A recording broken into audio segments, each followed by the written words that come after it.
without you it's Friday, I'm in love. Assalamualaikum warahmatullahi wabarakatuh. Halo semuanya. Perkenalkan, kami dari kelompok 2 kelas 11D. Video kali ini kita akan membahas dan melakukan percobaan mengenai materi kalorimeter. Dimulai dari tujuan percobaan, alat dan bahan, cara kerja, pembahasan, dan yang terakhir kesimpulan. Sebelum masuk ke materi, kita ke perkenalan dulu yuk.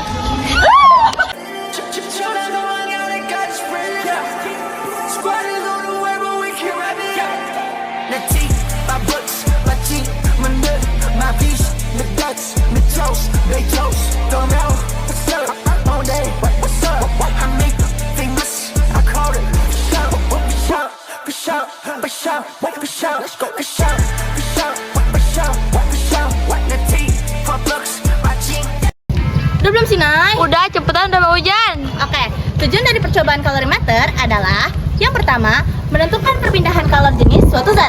Nah, yang kedua, mengukur perpindahan kalor antara dua jenis zat. Nah, yang ketiga, apa ya? Yang ketiga, membuktikan bahwa kalor yang dilepas sama dengan kalor yang diterima atau sesuai dengan asas Black.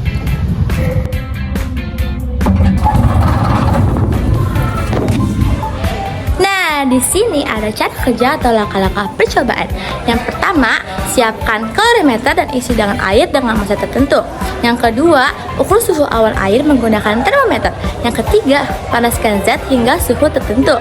Yang keempat, masukkan zat panas yang tadi ke dalam kalorimeter yang berisi air. Yang kelima, aduk secara perlahan dan hitung suhu akhir campuran. Yang terakhir atau yang keenam, itu jangan lupa kamu catat semua hasil data yang diperoleh dari percobaan ini. Sekarang kita lanjut ya ke pembahasan. Oke guys, dalam percobaan kali ini aku akan menjelaskan cara terjadinya perpindahan kalor dari zat yang suhunya lebih tinggi ke suhunya yang lebih rendah nih guys. Kalor yang dilepaskan oleh zat panas akan diserap oleh air dan kalorimeter. Sama saja dengan teori, yaitu kalor yang dilepas sama dengan kalor yang diterima. Dan juga aku akan menjelaskan rumusnya nih guys. Jadi rumusnya adalah Q sama dengan M kali C kali delta T.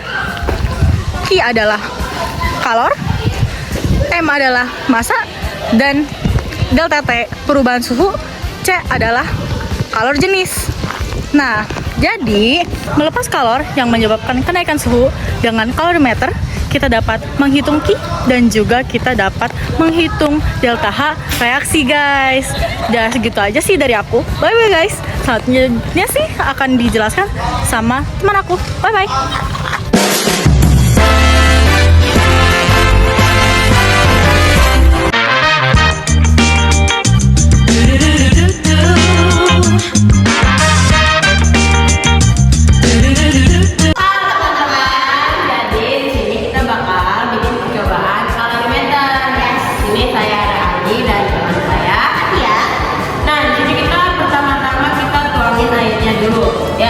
Sebelum itu kita harus punya wadah ya guys. Kalian kalau bikin ini nggak pakai wadah itu nggak bisa. Ya, ini kita nggak pakai wadahnya, wadah seadanya ya. Ya, Oke, ini kita masukin kan? ya itu kita masukin airnya kurang lebih 50 ml lah. 50 ml. Kita masukin ya. Semuanya.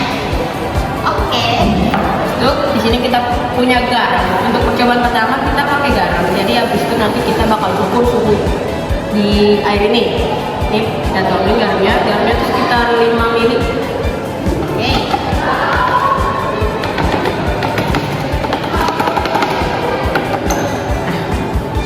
Kita masuk semua.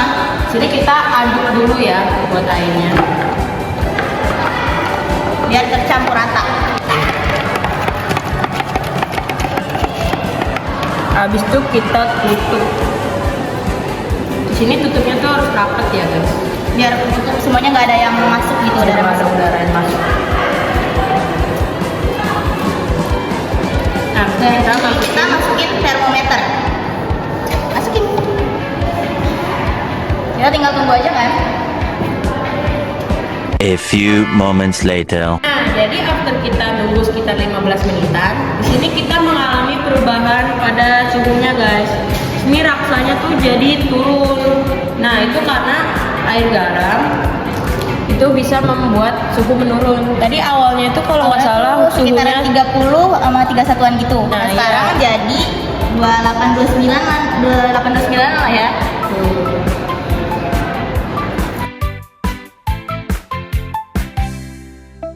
Oke, jadi di sini kita bakal coba yang percobaan kedua. Tadi kan percobaan pertama kita pakai garam. Sekarang percobaan kedua kita pakai rinsok. Ayo kita coba. Oke, pertama-tama kita bakal tuangin airnya lagi guys. 50 mili sama kayak tadi ya. Nah di sini yang kedua ini kita pakai deterjen bubuk.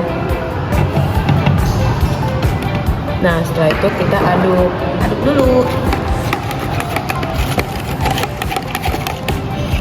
Kalau udah Itu kita tutup rapat ya guys.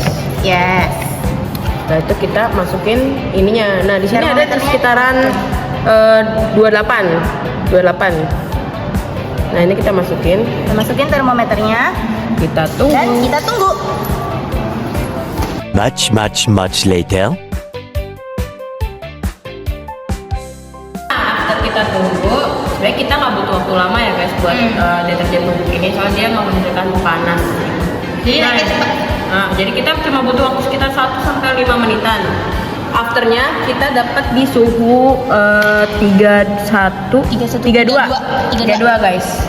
Jadi di sini deterjen bubuk itu mengalami kenaikan suhu, berbeda dengan garam yang tadi. Sedangkan kalau garam dia mengalami penurunan suhu.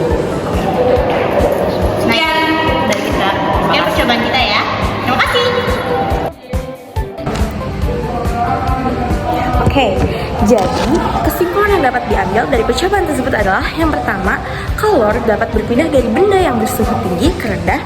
Yang kedua, besaran kalor yang dilepas sama dengan yang diterima. Yang ketiga, kalorimeter dapat digunakan untuk menentukan kalor jenis suatu zat secara eksperimen. Demikian video pembahasan dan praktek mengenai kalorimeter dari kami. Semoga membantu dan mudah dipahami. Wassalamualaikum warahmatullahi